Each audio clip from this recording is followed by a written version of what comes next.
ವಿದ್ಯುತ್ ಶಾಕ್ನಿಂದ ಒದ್ದಾಡ್ತಾ ಇದ್ದ ಬಾಲಕನ ಪಾಲಿಗೆ ನಿಜವಾದ ಹೀರೋ ಆದ ಯುವಕ. ಇದಪ್ಪ ಧೈರ್ಯ ಅಂತ ಹೇಳಿದ್ರೆ ಹೌದು. ತನ್ನ ಪ್ರಾಣವನ್ನ ಕೂಡ ಲೆಕ್ಕಿಸದೆ ವ್ಯಕ್ತಿಯೊಬ್ಬ ವಿದ್ಯುತ್ ಶಾಕ್ನಿಂದ ಕೊಳಚೆ ನೀರಿನಲ್ಲಿ ಪ್ರಜ್ಞಾಹೀನ ಸ್ಥಿತಿಯಲ್ಲಿ ಬಿದ್ದಿದ್ದಂತಹ ಬಾಲಕನನ್ನ ರಕ್ಷಣೆ ಮಾಡಿರುವಂತಹ ವಿಡಿಯೋ ಒಂದು ಇದೀಗ ಸಾಮಾಜಿಕ ಜಾಲತಾಣದಲ್ಲಿ ಭಾರಿ ವೈರಲ್ ಆಗಿದೆ. ಈ ವಿಡಿಯೋ ನೋಡಿದವರು ಕಣ್ಣನ್ ಅವರ ಧೈರ್ಯಕ್ಕೆ ಮೆಚ್ಚುಗೆಯನ್ನ ವ್ಯಕ್ತಪಡಿಸಿದ್ದಾರೆ. ಕಣ್ಣನ್ ಅನ್ನುವಂತಹ ವ್ಯಕ್ತಿ ತಮ್ಮ ಬೈಕ್ ನಲ್ಲಿ ಬರ್ತಿದ್ದಾಗ ಬಾಲಕನೊಬ್ಬ ನೀರಿನಲ್ಲಿ ವಿದ್ಯುತ್ ಶಾಕ್ ತಗುಲಿ ಪ್ರಜ್ಞಾಹೀನ ಸ್ಥಿತಿಯಲ್ಲಿ ಬಿದ್ದಿರೋದನ್ನ ನೋಡ್ತಾರೆ. ಕೂಡಲೇ ಹಿಂದು ಮುಂದು ಯೋಚನೆ ಮಾಡದೆ ಅವರು ಬಾಲಕನ ರಕ್ಷಣೆಗೆ ಮುಂದಾಗ್ತಾರೆ.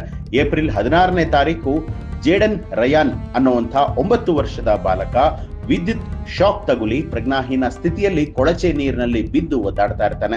ಇದೀಗ ಸಾಮಾಜಿಕ ಜಾಲತಾಣದಲ್ಲಿ ಕಣ್ಣನ್ ಅವರು ಬಾಲಕನನ್ನ ರಕ್ಷಣೆ ಮಾಡಿರುವಂತಹ ಸಿಸಿಟಿವಿ ದೃಶ್ಯಾವಳಿಗಳು ಕೂಡ ಸಾಕಷ್ಟು ವೈರಲ್ ಆಗಿದೆ.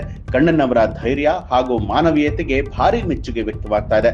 ವಿಡಿಯೋದಲ್ಲಿ ಕಣ್ಣನ್ ನೀರಿನಲ್ಲಿ ಓಡಿ ಹೋಗಿ ಹುಡುಗನನ್ನ ಹೊರಗೆ ಎಳೆದುಕೊಂಡು ಬಂದು ಮೊದಲು ಕೆಲವು ಸೆಕೆಂಡುಗಳ ಕಾಲ ಗೊಂದಲಕ್ಕೆ ಈಡಾಗ್ತಾರೆ. ನಂತರ ಅವರು ಮಗುವನ್ನ ಹತ್ತಿರದ ಆಸ್ಪತ್ರೆಗೆ ಸಾಗಿಸುವ ಮೊದಲು ಮಗುವನ್ನ CPR ಅನ್ನುವಂತ ಚಿಕಿತ್ಸೆಯನ್ನ ಕೊಟ್ಟು ನಂತರ ಆಸ್ಪತ್ರೆಗೆ ದಾಖಲು ಮಾಡ್ತಾರೆ.